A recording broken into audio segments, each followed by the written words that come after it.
The moment my son Stephen walked into my hospital room and announced he'd sold our family farm behind my back was the moment I realized I'd raised a vulture instead of a child. "You're dying anyway, Mom," he said, pulling out his phone to show me some real estate document like he was sharing vacation photos. "So I figured I'd get the money now instead of waiting for probate." That's when I smiled and delivered the words that would haunt him for weeks. "Too bad you didn't wait, sweetheart. You would have inherited the farm and everything I had buried in the backyard. If you're watching this, subscribe and let me know where you're watching from."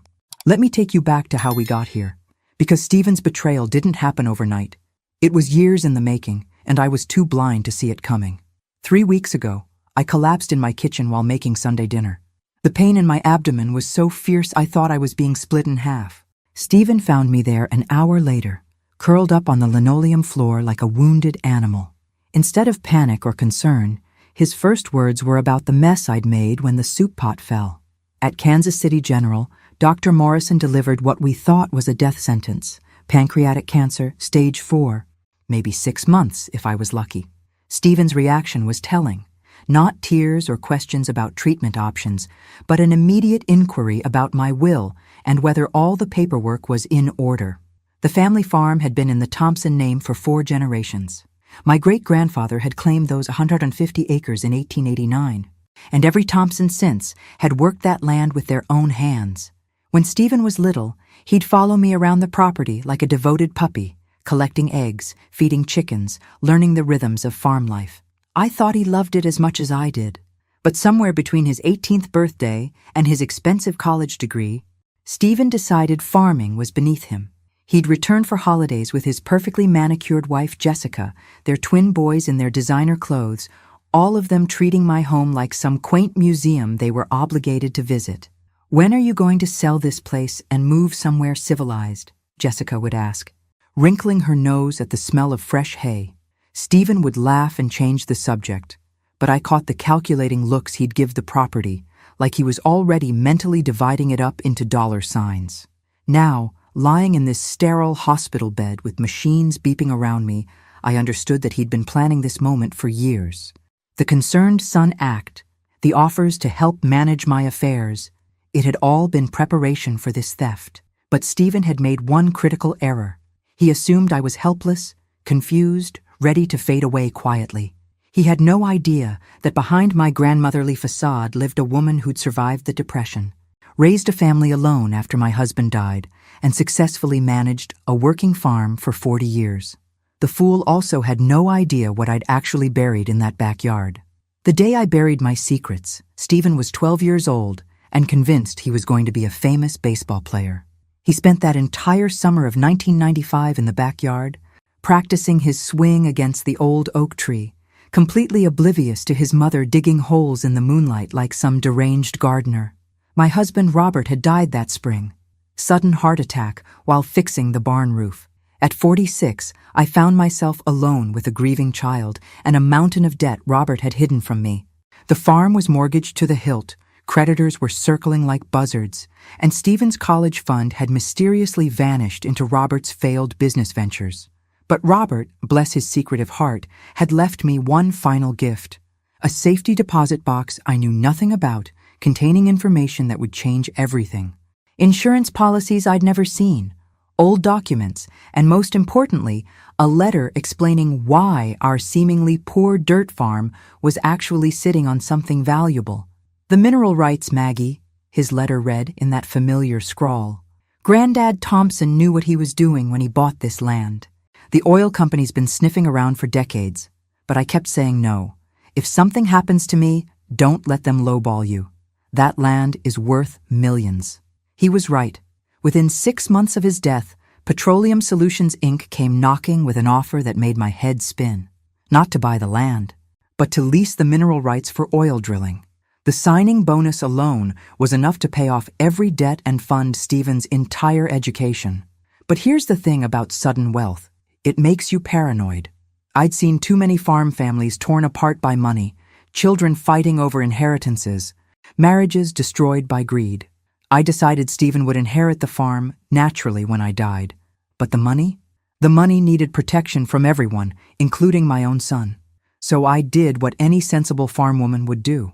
I converted everything to cash and precious metals, put it all in waterproof containers, and buried it strategically around the property. Different spots, different depths, some marked only by coordinates I memorized.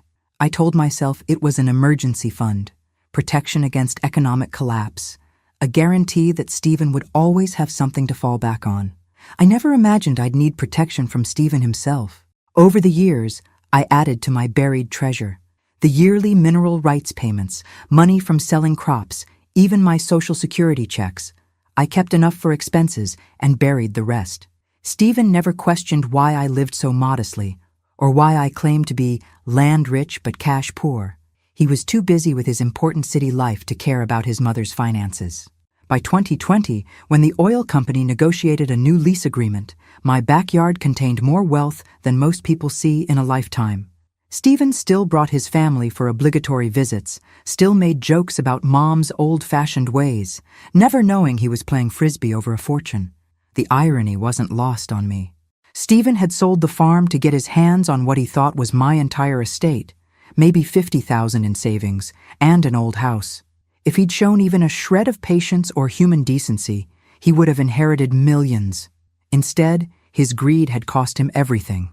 Lying in my hospital bed, watching his face cycle through confusion, fear, and desperate calculation, I felt something I hadn't experienced in years.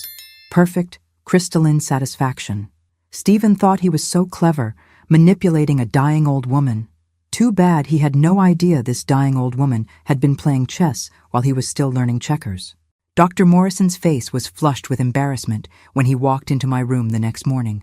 "Mrs. Thompson, I need to apologize," he began, and I knew immediately that my world was about to flip upside down again. "The lab mixed up your results with another patient. You don't have pancreatic cancer." The silence that followed was so complete, I could hear my own heartbeat. "Excuse me?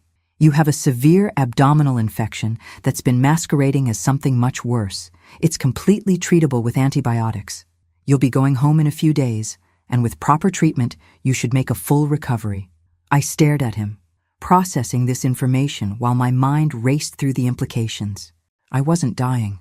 Stephen had sold our family farm based on false information, and somewhere in his panicked greed, he'd just signed away his birthright for pennies on the dollar. The doctor continued explaining about infections and treatment protocols, but I'd stopped listening. Instead, I was calculating. Stephen thought he'd pulled off the perfect crime, stealing from a dying woman who'd be too dead to complain. But now I was very much alive, very much angry, and very much interested in teaching my son a lesson about consequences. After Dr. Morrison left, I reached for my phone and did something I hadn't done in 20 years. I called a lawyer. Not our old family attorney who'd helped Robert with farm business, but a sharp litigation firm in Kansas City that specialized in exactly the kind of problem I now faced. "Hawthorne and Associates, how may I help you?" "I need to speak with someone about fraud and elder abuse," I said, surprised by how calm my voice sounded. "My son sold my property without my knowledge or consent while I was hospitalized. Within 3 hours, Miranda Hawthorne herself was sitting beside my hospital bed with a legal pad and a recording device. Tall, severe, and wearing a suit that probably cost more than most people's cars. She listened to my story with the kind of focused intensity that made me understand why she had a reputation for destroying people in court. "This is straightforward fraud," she said when I finished. "Your son forged your signature on legal documents while you were medically incapacitated. We can have the sale reversed and pursue criminal charges. How long will that take? Months, possibly years. These things move slowly through the courts." I shook my head. "I want something faster, more direct." Miranda raised an eyebrow. "What exactly are you suggesting, Mrs. Thompson?" "I'm suggesting that Stephen believes I'm dying and that he's gotten away with theft. I'd like to keep him believing that for a while longer, at least until I figure out exactly how much damage he's done and how much justice he deserves." "You want to let him think he's won?" "I want to let him dig his hole deeper. Men like Stephen don't stop at one crime. They get cocky and commit more. And the deeper he digs, the harder he'll fall when the truth comes out."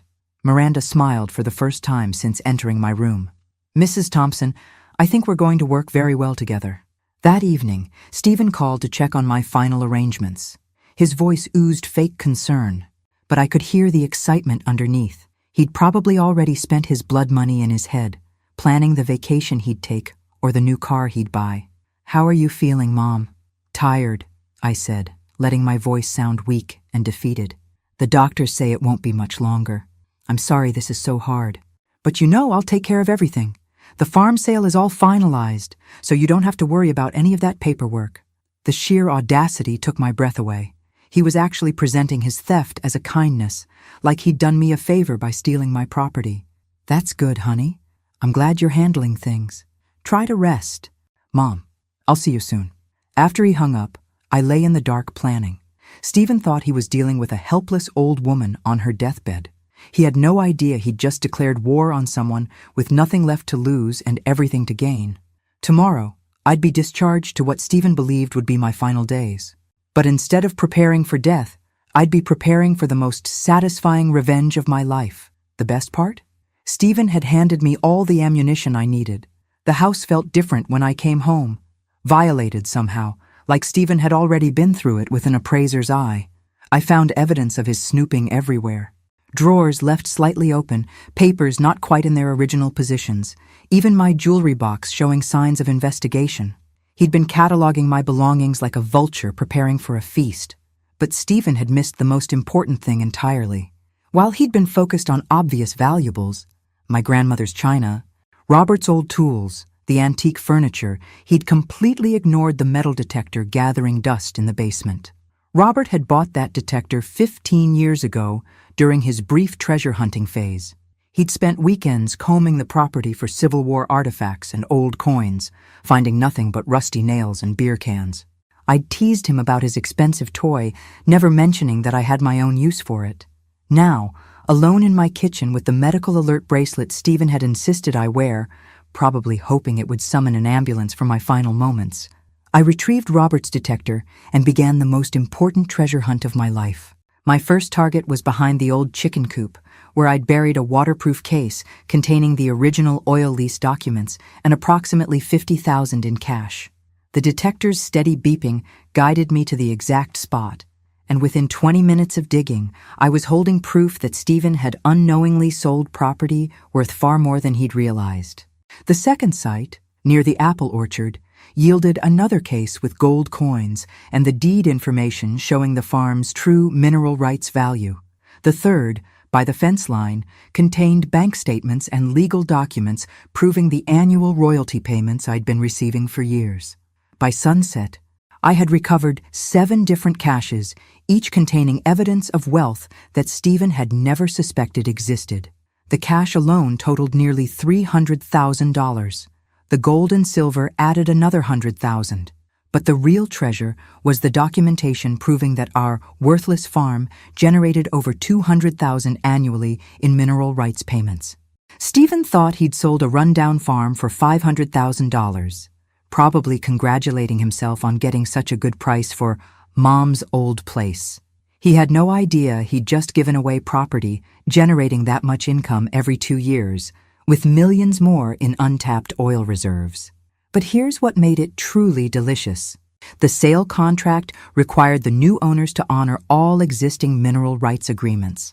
Stephen had signed away the property, but not the ongoing royalty payments, which legally belonged to whoever held the mineral rights documentation.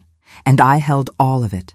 My phone rang as I was reburying the last case, keeping just the documents and some cash for immediate needs. Stephen's number flashed on the screen.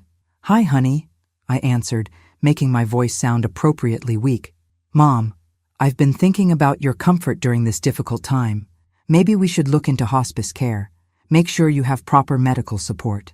Translation: he wanted medical professionals to witness my decline and death, probably to avoid any questions about the convenient timing of the farm sale. That's thoughtful, Stephen, but I'm managing okay for now. Well, I also wanted to discuss some practical matters. You know, making sure all your affairs are in order. Have you thought about where you'd like the funeral service? What kind of arrangements you prefer? The man was actually planning my funeral while trying to sound caring. I had to admire his commitment to the performance. "Oh, I've got some ideas about that," I said. And for the first time in days, I wasn't lying. Don't worry, Stephen. Everything will be exactly as it should be. After hanging up, I sat on my porch watching the sunset paint the sky in shades of gold and crimson.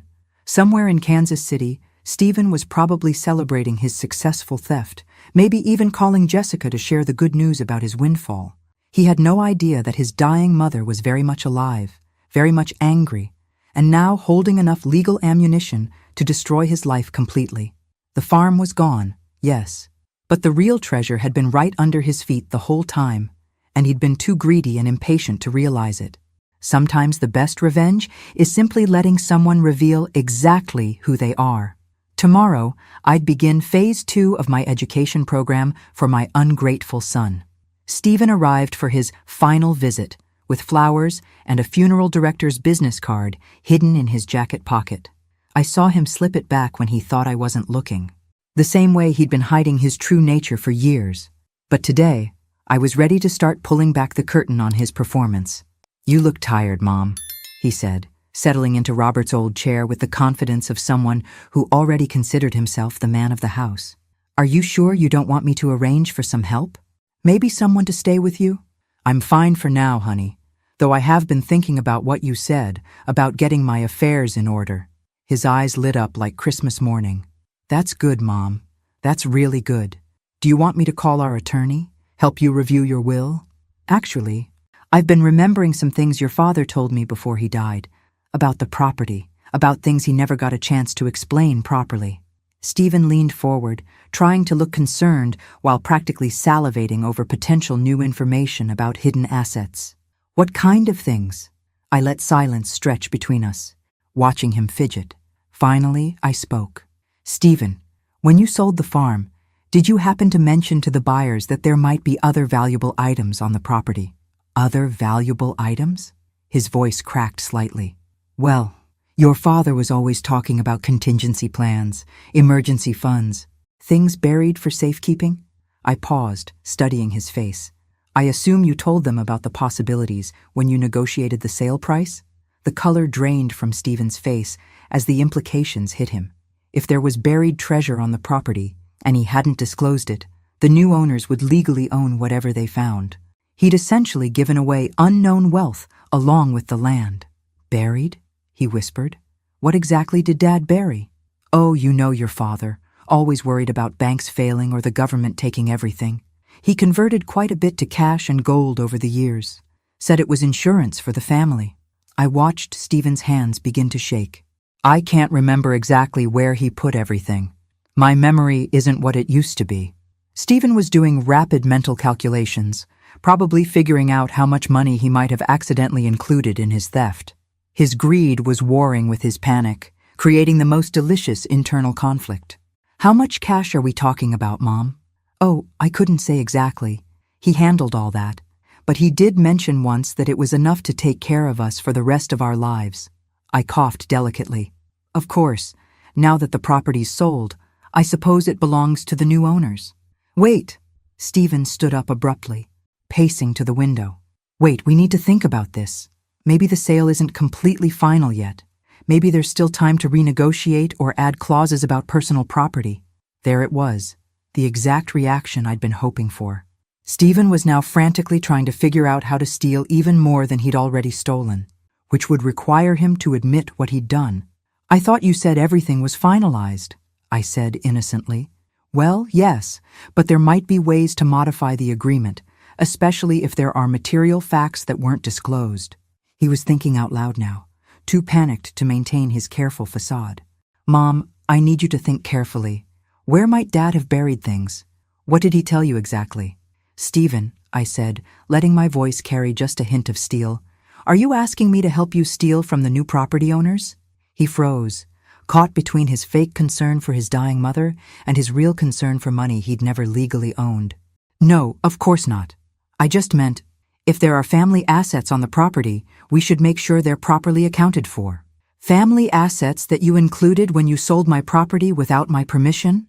The words hung in the air like smoke from a gun.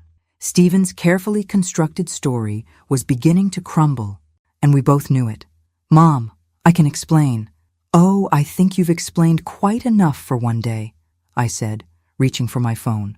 "I'm feeling very tired suddenly. Perhaps you should go home and think about exactly what you've done." Stephen left, looking like a man who just realized he might have thrown away a winning lottery ticket. But the best part was yet to come. Tomorrow, I'd let him discover just how winning that ticket really was. The next morning brought exactly what I'd expected. Stephen's rental car in my driveway at sunrise, followed by the sight of my grown son digging holes in what used to be our backyard like a deranged treasure hunter. I watched from my kitchen window as he sweated through his expensive clothes, systematically destroying the landscaping I'd maintained for decades. He'd brought proper equipment this time: a shovel, a metal detector that looked suspiciously new, and what appeared to be a GPS device. Clearly, he'd spent the night planning his archaeological expedition into grand larceny. Around noon, when Stephen had managed to turn my once beautiful garden into something resembling a war zone, I strolled outside with a glass of iced tea and the performance of my life. "Stephen, honey, what on earth are you doing?" He straightened up, mud-covered and sweating, holding the shovel like he'd been caught grave robbing, which in a way he had been. "Mom, I thought maybe I could help you find some of Dad's things before—" He gestured vaguely at my supposed impending death.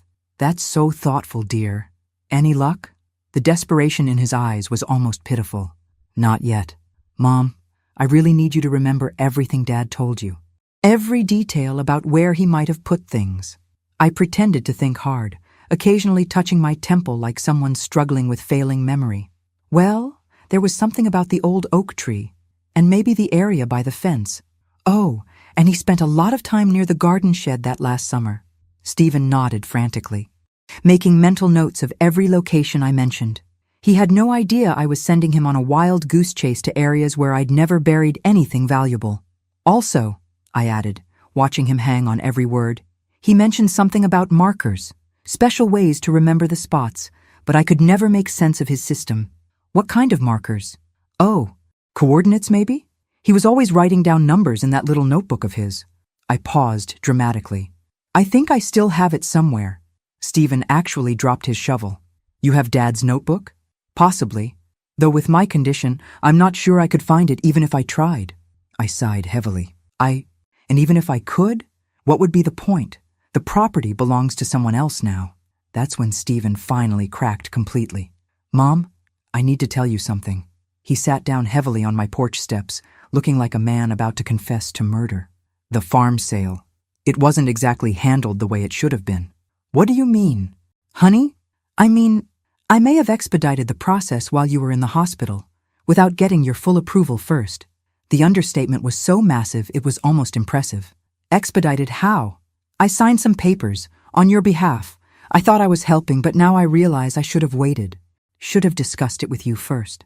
Still not admitting to outright fraud, but closer to the truth than he'd ever come before. "Stephen," I said quietly, "are you telling me you sold my farm without my permission?" "I thought you were dying." The words exploded out of him. "The doctors said 6 months, maybe less. I thought I was handling things so you wouldn't have to worry about legal complications and probate fees and all that mess. So you decided to steal from me instead." "It wasn't stealing. It was poor timing. And now, if there's actually money buried on that property, I've made a terrible mistake." I let him sit with that admission for a long moment, watching him realize that he'd just confessed to fraud while begging me to help him commit more theft. "Stephen," I finally said, "there's something I need to tell you too." His head snapped up, hope and terror warring in his expression. "The doctors made a mistake. I'm not dying. I don't have cancer. It was just an infection, and I'm completely fine." The silence that followed was so profound, I could hear the wind moving through the corn in the neighboring field. Stephen's face went through about 15 different emotions before settling on a kind of numb horror. "You're not dying?" "Not even a little bit, which means I'll be around for a very long time to deal with the consequences of what you've done." Stephen stood up slowly, like a man in a dream, or a nightmare. "Mom, I can fix this. I can make this right." "Can you, Stephen? Can you really?" He opened his mouth to answer, then seemed to realize he had no idea how to undo the damage he'd caused. The farm was sold, the money spent or committed, and now his healthy, very much alive mother was staring at him with the kind of cold disappointment that would haunt him forever. But I wasn't done with my education program yet, not even close.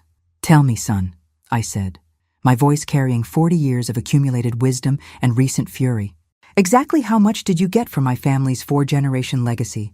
And that's when Stephen learned that some questions don't have good answers.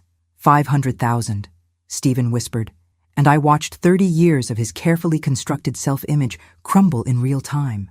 "The buyers paid 500,000 for everything," I nodded slowly, doing the math in my head while maintaining my expression of disappointed calm. 500,000 for a property that generated 200,000 annually in mineral rights alone. Stephen had essentially sold a money printing machine for less than 3 years of its output. "And how much of that money do you still have, Stephen?" His silence told me everything I needed to know. The money was gone, spent on debts, invested in something risky, or simply absorbed into his lifestyle so quickly he couldn't extract it even if he wanted to. "Most of it went to paying off the house," he finally admitted. "Jessica's been wanting to renovate the kitchen, and the boys need college funds, and I had some business investments that needed capital." Of course, Stephen had stolen my inheritance to fund his family's luxury lifestyle, probably justifying it as early inheritance while I was supposedly dying anyway. The calculation was as cold as it was stupid. "Stephen," I said, walking closer to where he stood covered in mud and shame, "do you have any idea what you've actually done? I made a mistake. You committed fraud. You forged legal documents while I was medically incapacitated. You stole property that wasn't yours to take." My voice remained level, but each word hit him like a physical blow. "But more than that, you threw away generational wealth because you were too greedy to wait for nature to take its course." Stephen's face was pale now, understanding dawning as he realized the magnitude of his error. "What do you mean, generational wealth?" I reached into my pocket and pulled out a single document, one of the mineral rights statements I'd recovered from my buried cash. Stephen's eyes widened as he read the numbers. "This is just 1/4's royalty payment," I said calmly. "There are 4 of these every year, and the oil company's geological survey suggests the reserves could last another 30 years or more." Stephen's knees actually buckled. He sat down hard on my porch steps, the document shaking in his hands. $6 million, he breathed. "The mineral rights are worth $6 million minimum." "We're worth $6 million, I corrected. "Now they belong to whoever bought the property from you, along with the surface rights, the water rights, and everything else you signed away in your hurry to cash in on your supposedly dying mother." The sound Stephen made was somewhere between a sob and a scream. He'd just realized he'd traded a lifetime of wealth for a one-time payment that was already spent. It was like selling a golden goose for the price of a single egg. "But Mom," he said desperately, "the contract might have loopholes. Maybe we can challenge the sale.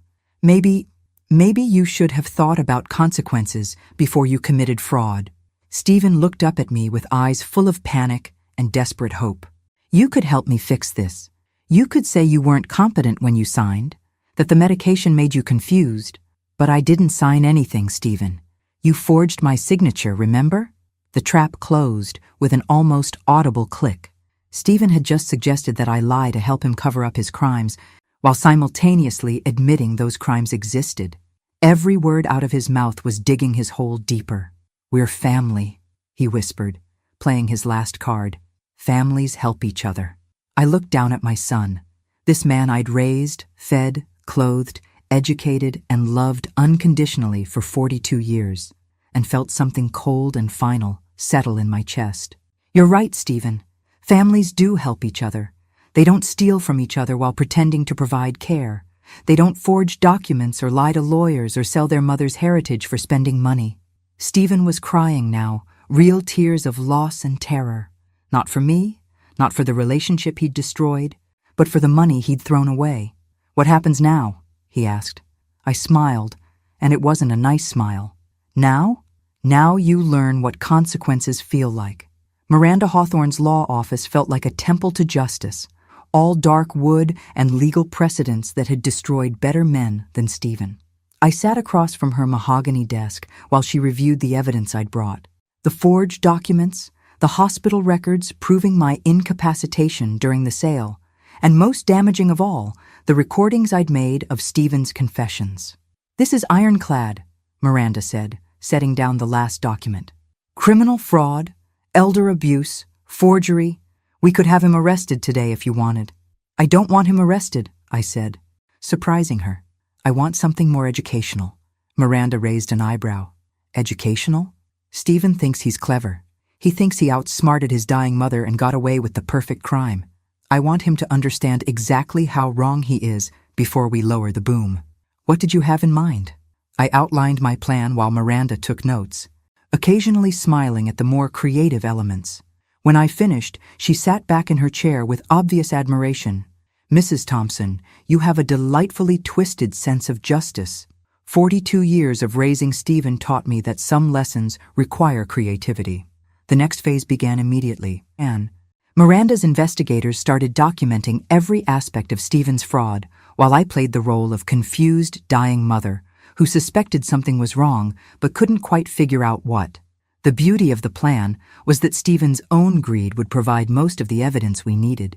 His attempts to fix his mistake, the frantic phone calls to real estate lawyers, the desperate research into contract nullification, the increasingly bizarre schemes to reclaim mineral rights he'd already signed away, all of it created a digital trail of his consciousness of guilt. Meanwhile, I was supposedly growing weaker and more confused, occasionally letting slip details about other valuable items Stephen might have missed. I mentioned safe deposit boxes that probably didn't exist, insurance policies that might have lapsed, and investment accounts I couldn't quite remember. Each hint sent Stephen into frenzied research mode, desperately trying to find assets he could legitimately claim before his mother died and everything went to probate. He had no idea that every phone call he made to banks and insurance companies was being documented by Miranda's team. The psychological pressure was exquisite to watch. Stephen lost weight, developed a nervous tic, and started snapping at Jessica and the boys. His perfect suburban life was cracking under the strain of knowing he'd destroyed his family's future through his own impatience and greed. 2 weeks into our campaign, Stephen made his first major mistake. Desperate to find more assets, he broke into my house while I was supposedly at a doctor's appointment, searching for the mythical notebook I'd mentioned. What he found instead was a hidden camera system Miranda had installed, recording his every move as he ransacked my bedroom looking for financial documents that would tell him exactly how much wealth he'd thrown away. The video was devastating. Stephen rifling through my personal belongings, reading my medical records, even going through my prescription bottles looking for evidence of mental incapacitation he could use to justify his actions. "He's building his defense," Miranda explained when she showed me the footage. "He's trying to find evidence that you weren't competent when he forged your signature." "Perfect," I said. "Let him."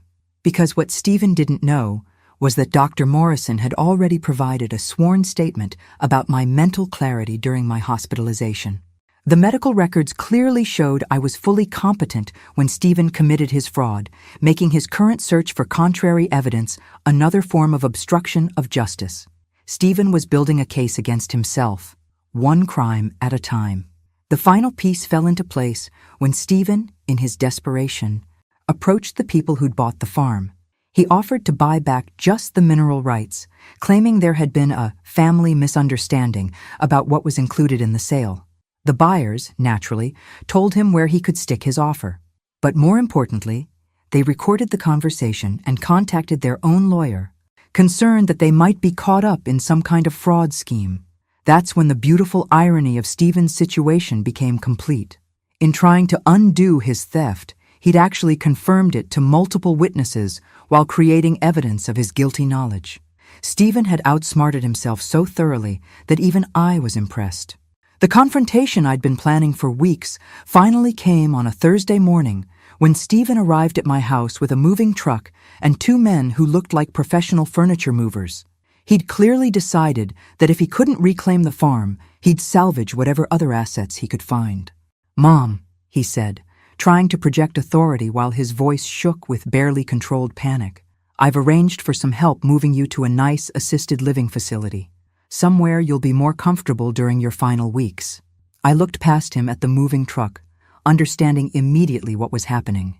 Stephen was going to empty my house of anything valuable, claim it was necessary for my care, and probably sell most of it to recoup some of his losses. That's thoughtful, honey, but I'm quite comfortable here. The doctors think supervised care would be better for you, he lied smoothly. And honestly, this old house is too much for you to maintain. The two movers stood behind him, looking uncomfortable, probably sensing they were being used in some kind of family dispute they wanted no part of.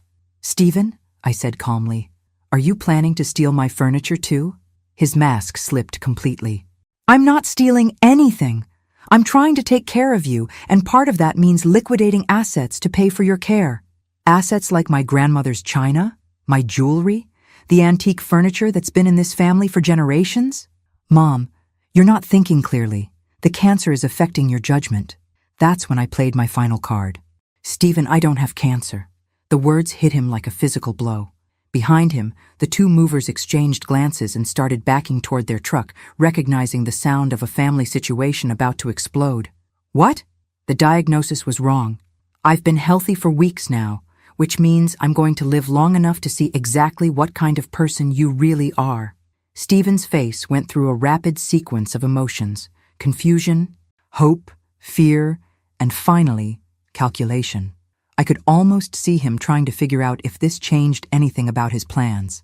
That's wonderful news, Mom. But you're still getting older, and maybe it would be good to simplify your living situation anyway. He was actually trying to continue his theft, even after learning I wasn't dying.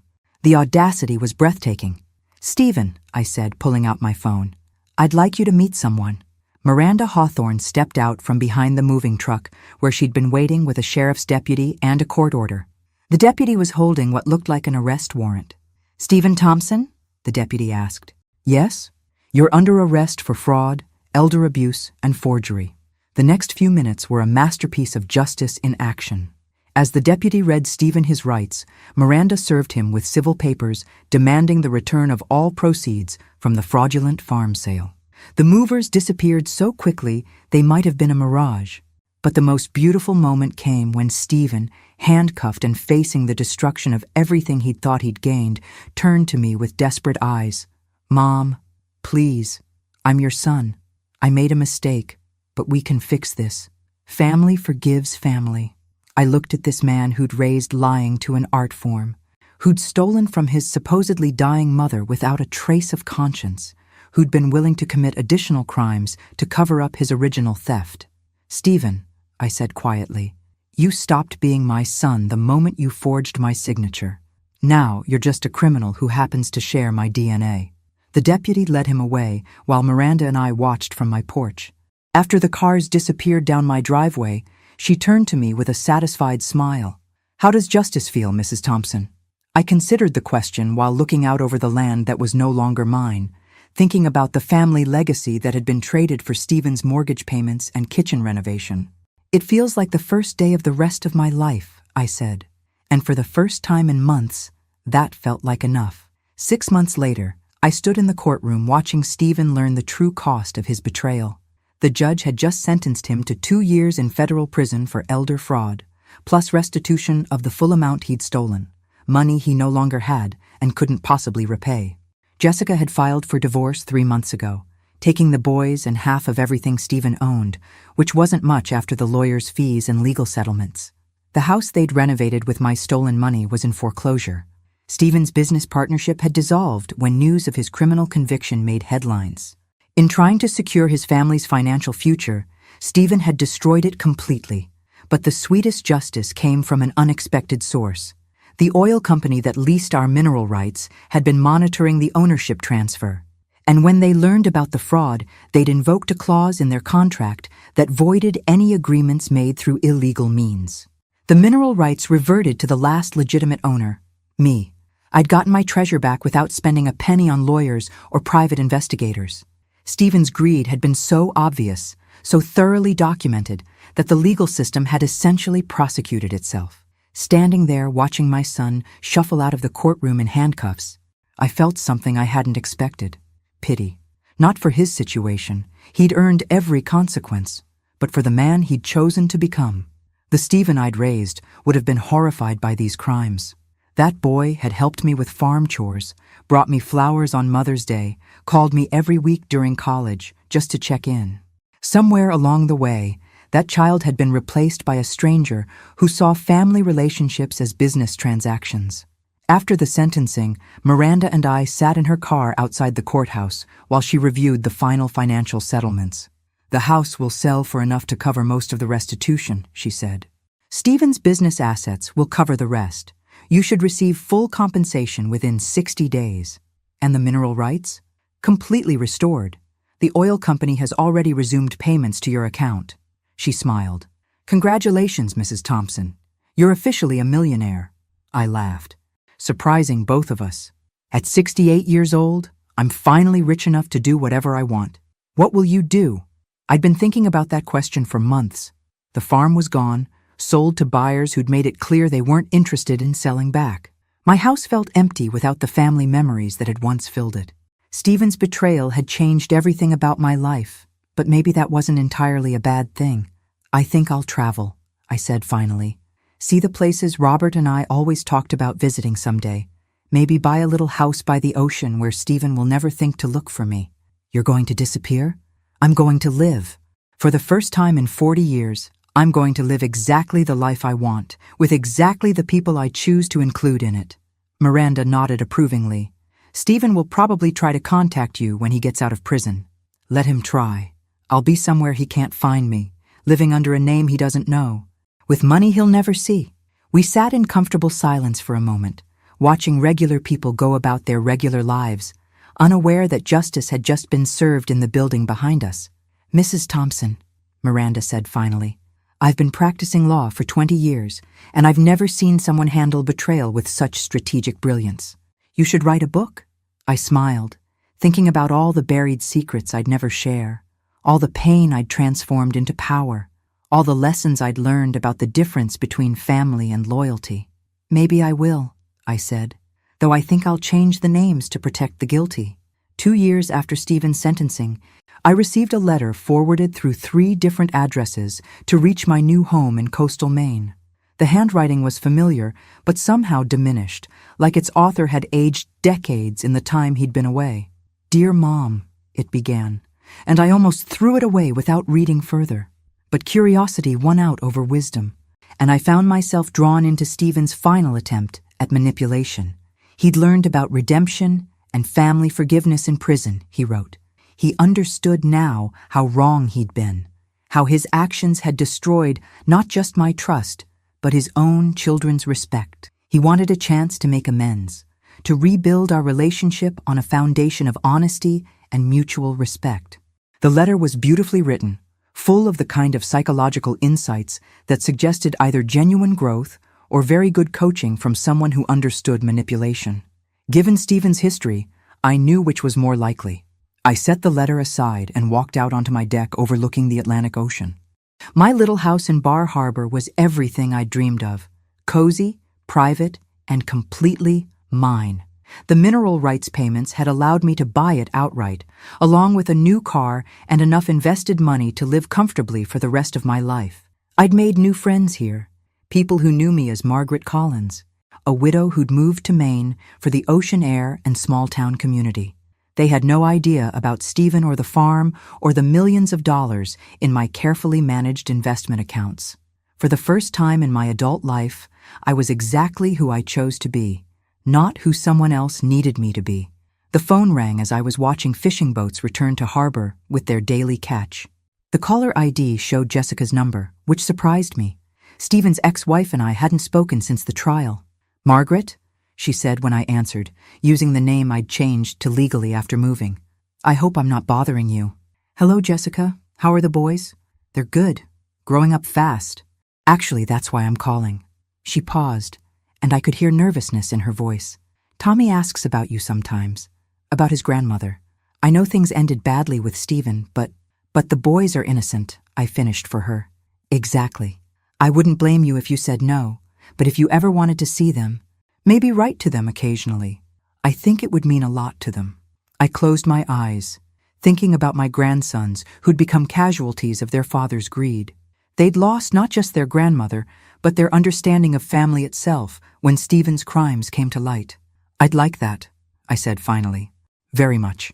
"There's something else," Jessica continued. "Stephen gets out next month. He's been asking me for your contact information, wanting to reach out to you. I haven't given him anything, but I thought you should know he's looking. Thank you for the warning." After hanging up, I sat on my deck thinking about second chances and the difference between forgiveness and foolishness. Stephen could spend the rest of his life trying to find me, trying to convince me that he'd changed, trying to access whatever wealth he thought I might still possess. But he'd never find Margaret Collins in her oceanside retirement. That woman was beyond his reach, protected by distance and legal barriers, and the hard-won wisdom that came from learning the difference between love and manipulation. I pulled out my phone and deleted Stephen's letter without reading it again. Then I opened my email and started typing a message to Jessica about visiting the boys during their upcoming spring break. Some relationships were worth salvaging. Others were better left buried, like the secrets I'd once hidden in an Illinois farmyard. As the sun set over the Maine coast, painting the sky in shades of gold and crimson, I felt the deep satisfaction that came from a life finally lived on my own terms. Stephen had tried to steal my legacy, but he'd actually given me something more valuable, the freedom to write a completely new story. And this time, I was the only author who mattered. The ocean continued its eternal conversation with the shore, and I sat in my own home on my own deck, living my own life, finally understanding what freedom really meant. Thanks for listening. Don't forget to subscribe and feel free to share your story in the comments. Your voice matters.